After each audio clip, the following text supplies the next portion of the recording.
I'm an EAM major, so I'm cooler than you, basically. I gotta pull up my notes, I'm sorry, I'm unprepared. Basically, I know how I started it. I came to GCC like when I started my freshman year because I was like, I'm supposed to go to church, you know?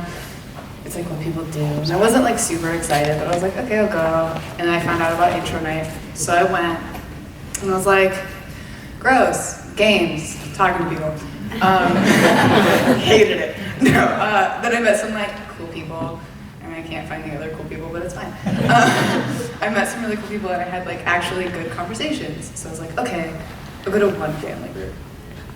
So I went to one family group. And I found something that I hadn't found before. So like, for context, I grew up in a church, but I grew up in a church that was full of like church ladies. A lot of like, oh, you have 2 tattoos, so you're gonna go to hell twice. Like a lot of that. Like no acceptance at all.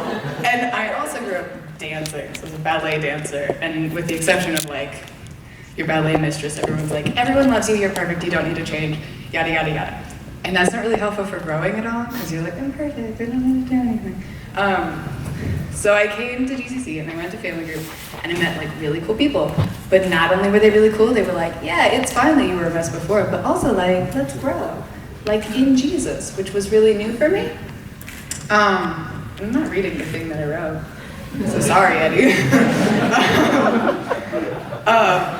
But so it was just really like new for me to have people that accepted me for what I was, but wanted me to become something else that I could be.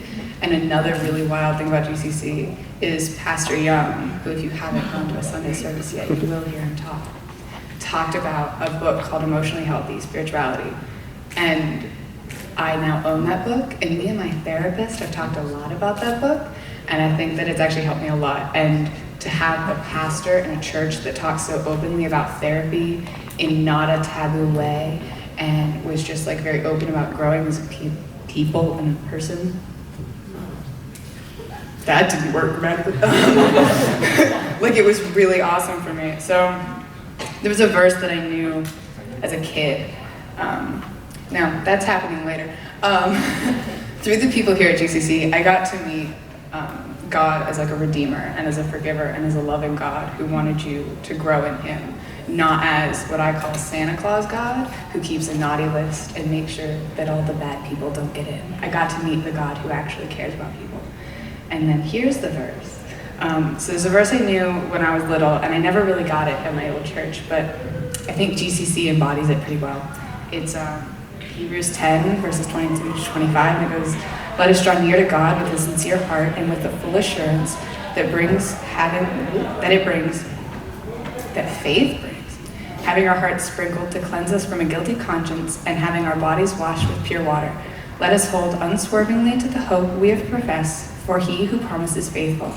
And let us consider how we may spur one another on toward love and good deeds, not giving up meeting together as some are in the habit of doing, but encouraging one another, and all the more as you see the day approaching. So I just felt that the people at GCC actually really embodied that, and that was really awesome for me. So basically, join a family group, and you'll become a way better person.